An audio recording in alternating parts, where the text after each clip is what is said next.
कौन से प्रदेश में बना है? दिखा एक मेडिकल कॉलेज। तो कह रहे 4 अरे जिले का नाम बताओ। जेवर एयरपोर्ट है। जेवर एयरपोर्ट। आपने मेडिकल कॉलेज बोला। हाँ, बता कौन से जिले में बना? कानपुर में बना है। लखनऊ कानपुर में कौन सा बना है? नाम और बता दे।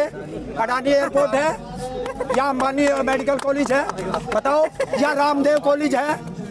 कि पहले महिलाओं को 33% आरक्षण देने की बात कर रहे हैं और पूरे भारत में एक महिला मुख्यमंत्री है और उसको हटाने के लिए बीजेपी में एक भी कुत्ता अगर बचा हो जो बंगाल ना गया हो तो मुझे बता दो।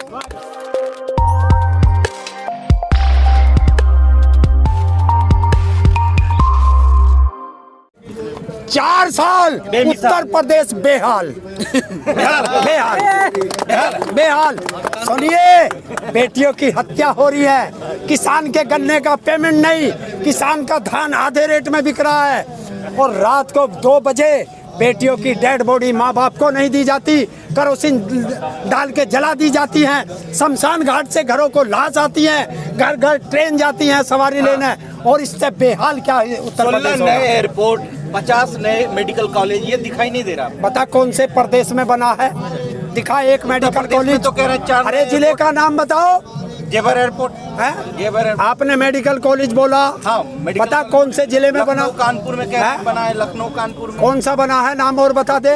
अडानी एयरपोर्ट है या अंबानी मेडिकल कॉलेज है? बताओ। या रामदेव कॉलेज है? क्या लग रहा है कि अब जो 2 मई जो लगातार जिक्र कर रहे हैं, लगातार प्रोटेस्ट भी चल रहा है, इससे कुछ इजाफा हो पाएगा, रद्द हो पाएगा ये बिल? देखिए, आप ये मत पाओगे हो पाएगा, करेंगे। लिख लो कि ये बिल भी वापस होगा और एमएसपी पे गारंटी का कानून भी बनेगा, वरना या तो देश में किसान रहेगा या ये सरकार रहेगी। हरेंद्र जी, करीब 4 महीने आपको हो गए हैं आंदोलन करते हुए गाजीपुर बॉर्डर पर। आम जनता को क्या मिला है, किसानों को क्या मिला है इस आंदोलन से? किसानों को ये मिला कि जो देश के अंदर नफरत फैली थी हिंदू मुस्लिम की, वो आज एकता हुआ। कैसी बात कर रहे हैं? डासना में इसको मंदिर में पानी नहीं पीने दिया मुस्लिम लड़के को। किसको? मुस्लिम लड़के को। अरे आप उस मुस्लिम की बात कर रहे हो? उसी मंदिर में हिंदू पत्रकार गया, वहाँ तो गुंडे रहते हैं, उस पत्रकार को भी मारा गया, वो तुम्हें याद नहीं आया? तो कहाँ एकता हुई है? तो क्या, अगर एक नालायक किसी को पीटता है, आप यहाँ जाके देखिए, यहाँ के लंगर मुस्लिमों के चल रहे हैं, कितने मुस्लिम यहाँ है। तो कौन लोग फिर वो ऐसा जो काम कर देते हैं? देश के गद्दार लोग होंगे, देश में नफरत फैलाने वाले होंगे, और कौन हो सकता है? हरेंद्र जी, गौतम बुद्ध नगर में गांव है बिसाड़ा, वहाँ पे 1 लाख हत्याकांड हुआ था और हिंदू मुस्लिम हुआ था बड़े पैमाने पर सपा सरकार में। उसी बिसाड़ा गांव में बीजेपी के नेताओं को बाहर निकाल दिया गया ग्रामीणों के द्वारा। एकदम से ये हवा कैसे बदली है? अब धीरे धीरे समझ गया देश का नागरिक कि हमें 70 साल से ये बीजेपी ने कुछ नहीं दिया सिवाय नफरत के, कि हिंदू मुस्लिम। अब देश का नागरिक सोच के है, ना हम धर्म पे लड़ेंगे, ना हम जाति पे लड़ेंगे, हम अगर लड़ेंगे तो अपने अधिकारों पे लड़ेंगे। वो जो बिसाड़ा गांव है, वहाँ योगी जी ने भी बड़ी पंचायत करती 2019 में, और पूरा ठाकुर बेल्ट गांव है वो। आखिर ये विरोध करने वाले कम से कौन लोग आ गए? क्यों भाई? भाइयों का एक बात तो बता, जिन्हें तुमने अभी जाति में ले गए, ठाकुर ले गए, ठाकुर इस देश के वासी नहीं है? और ठाकुर, अगर वे ठाकुर हैं तो बस बीजेपी के हैं। किसने कहा?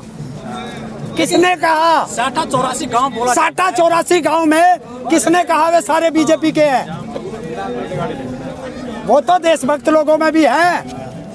बिजनौर में बीजेपी के नेताओं को नहीं घुसने दिया, गांव में काले झंडे लगाए गए हैं, बाकायदा विरोध हुआ है बड़े पैमाने पर किसानों द्वारा। भैया तुम लोग, ये बीजेपी वाले हमारे गले में फांसी का फंदा डालेंगे तो हम इनके फूल डालेंगे।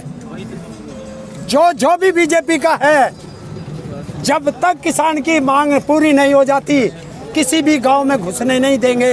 ऐसा ओपन चैलेंज है।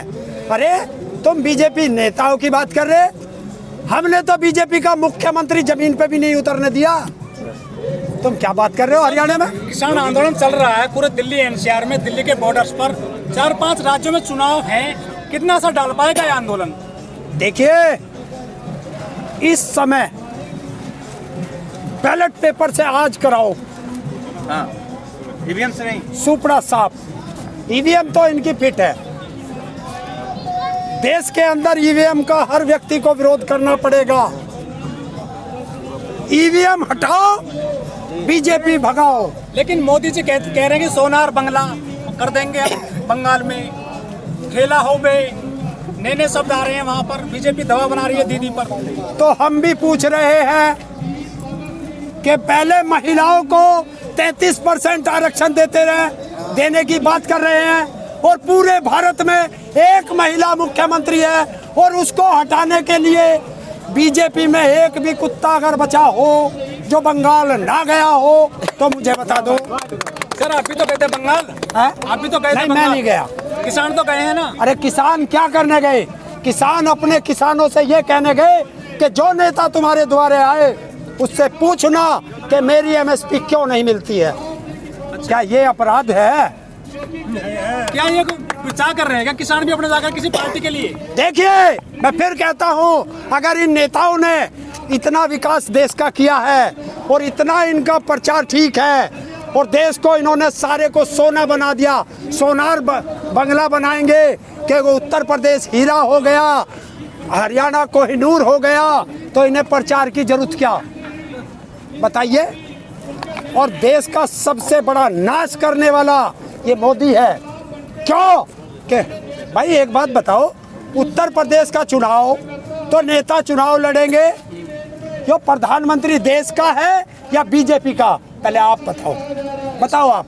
देश का है, लेकिन जब ये मंच पे खड़ा होता है तो इसके यहाँ बीजेपी का लोगो क्यों लगता है? बताइए आप। और उत्तर प्रदेश का मुख्यमंत्री उत्तर प्रदेश का पैसा बर्बाद करने पे लगा हुआ है, सरकारी विमान से वहाँ प्रचार करने जाता है। किसने ऑर्डर दिया? कहाँ है चुनाव आयोग? संज्ञान क्यों नहीं लेता? सर फिर से जो कोरोना की सुगबुगाहट शुरू हो गई है, क्या किसानों पे दबाव बनाया जा रहा है इस तरह से? देखिए, अगर किसी ने कोरोना के नाम पे किसान को छेड़ने की बात की तो क्रांति आएगी देश में। वैक्सीन नहीं लगवाओगे? वैक्सीन की क्यों लगवाएं? किसी एक किसान को कोरोना बताओ। राकेश टिकैत जी ने कहा है कि जिस तरह से टिकरी बॉर्डर पर वैक्सीन का वहाँ पर कैंप लगाया जा रहा है, वैसे गाजीपुर बॉर्डर पर लगा ले, तो हम क्या मना कर रहे? लेकिन सरकारी डॉक्टर आए, ये ध्यान रखना। क्यों? कि कोरोना में अगर किसी ने बचाया है देश को तो इन सरकारी डॉक्टरों ने बचाया है। हरिंदर जी, एक डीएम है मध्य प्रदेश में, उन्होंने 2 डोज ले ली थी कोरोना की, उसके बावजूद वो जो संक्रमित हो गए कोरोना से। देखिए, अब इसका असली पता चला कि ये फर्जी दिखावा कर रहे, डोज नहीं लग रही इनका या तो उस कंपनी को बैन करो कि जब तूने कोरोना की दवाई दी तो इसको कोरोना हुआ क्यों, या जांच करो कि उसके कोरोना की डोज लगी भी थी या मोदी की तरह फर्जी सुई लगा के दिखा दी। अच्छा, फर्जी लगाई उन्होंने सुई? हाँ। आपको विश्वास नहीं है पीएम साहब? बिल्कुल भी नहीं है भाई साहब। एक कहावत है कि तत्ते तवे पे भी बैठ जाए तब भी मैं मोदी का विश्वास नहीं करता। फिर किसका करते हो? फिर किसका करते हो? अपने देश के किसानों का, देश के मजदूरों का, हिंदू का, मुस्लिम का, सिख का, ईसाई का, सबका करूंगा। पर ये जो राजनेता बैठे इनका किसी का विश्वास नहीं। ये होली आ रही है, किसानों ने क्या तैयारी कर रखी है गाजीपुर बॉर्डर पे?